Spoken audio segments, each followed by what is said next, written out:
নমস্কার বন্ধুরা, welcome to my channel short time explorer Arabinda. আর আমি অরবিন্দ আজকে নিয়ে এসেছি আরও একটা নতুন ভিডিও। আমি আজকে দার্জিলিংয়ের আরও একটা অফবিট প্লেস আপনাদের দেখাবো। এই জায়গাটা খুব বেশি ট্যুরিস্ট যায় না, তো চলুন দেখতে থাকুন আজকে আমার এই ভিডিওটা।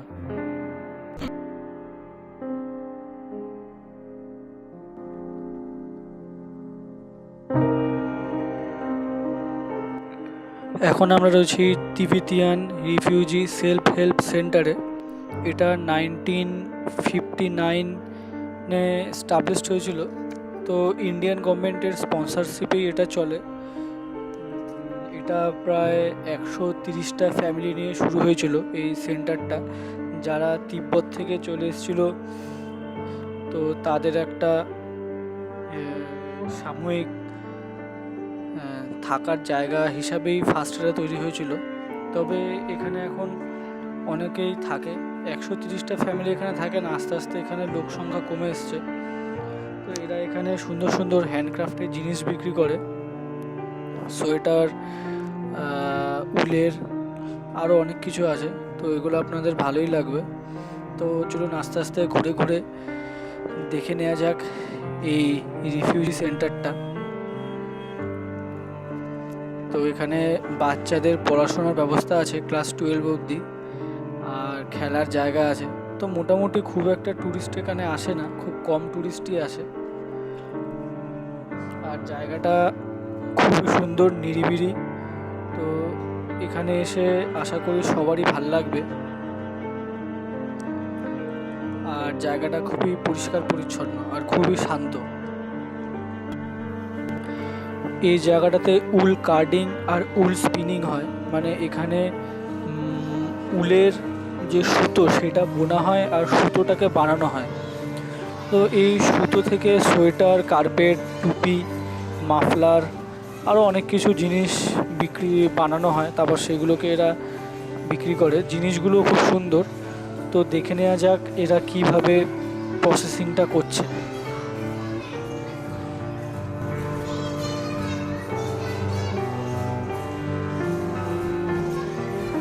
এখন আমরা আরেকটা জায়গায় চলে যাচ্ছি।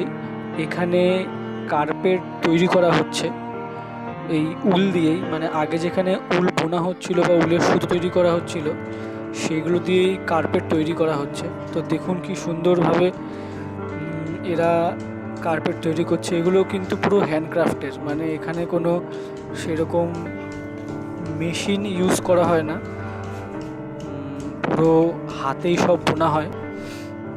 খুব সুন্দর জায়গাটা। আর এই জায়গাটা হলো বিভিন্ন উলের স্যাম্পেল আছে, বিভিন্ন কালারের উল, আর বিভিন্ন টাইপের উল, মানে বিভিন্ন ভ্যারাইটিসের উল এই জায়গাটাতে রয়েছে। যে দেখতে পাচ্ছি এটা ন্যাচারাল হোয়াইট অ্যান্ড গ্রে, আরও এগুলো সব ন্যাচারাল কালার দিয়ে তৈরি হয়, মানে ফুলের রং, তারপর গাছপালা পাতার রং, এইগুলো দিয়েই এই উলের কালারগুলো তৈরি হয়। খুব রেয়ার কেমিক্যাল মিক্সড হয় এখানে, মানে কিছু কিছু কালার আছে যেগুলো কেমিক্যাল ছাড়া দেওয়া যায় না, সেখানে কেমিক্যাল দিতে হয়।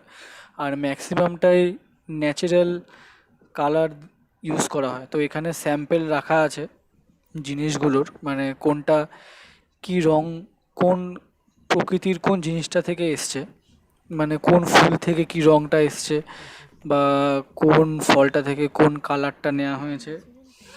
তো সেই স্যাম্পেলগুলো এখানে রাখা আছে।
এখন আমরা চলে এসেছি ফটো এক্সিবিশন হলে।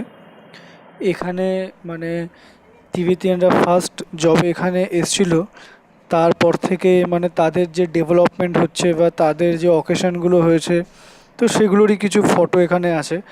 আর বড় করে ম্যাপ দেওয়া আছে যে তারা কিভাবে এখানে এসছে সেসব। এখানে প্রথম যে ফ্যামিলি এসেছিলো 130টা, তাদের ছবি আছে। তারপর আস্তে আস্তে যে তাদের যে ডেভেলপমেন্ট হয়েছে সেই ডেভেলপমেন্টের উপর ছবি আছে। তো জায়গাটা খুবই সুন্দর।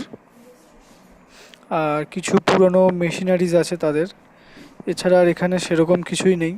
আর আরও অনেক ফটো আছে, জওহরলাল নেহরু তাদের অনেক হেল্প করেছিল, তো সেগুলোর কিছু ছবি আছে, সেগুলো সম্পর্কে লেখা আছে।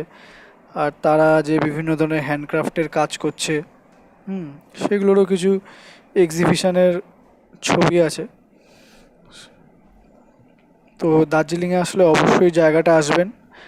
আর এখানে খুবই ভাল লাগবে সবার। আর এখানে সোয়েটার, মাফলার খুব কম প্রাইসেই পাওয়া যায়, তো চাইলে আপনারা কিনতেও পারেন এখান থেকে।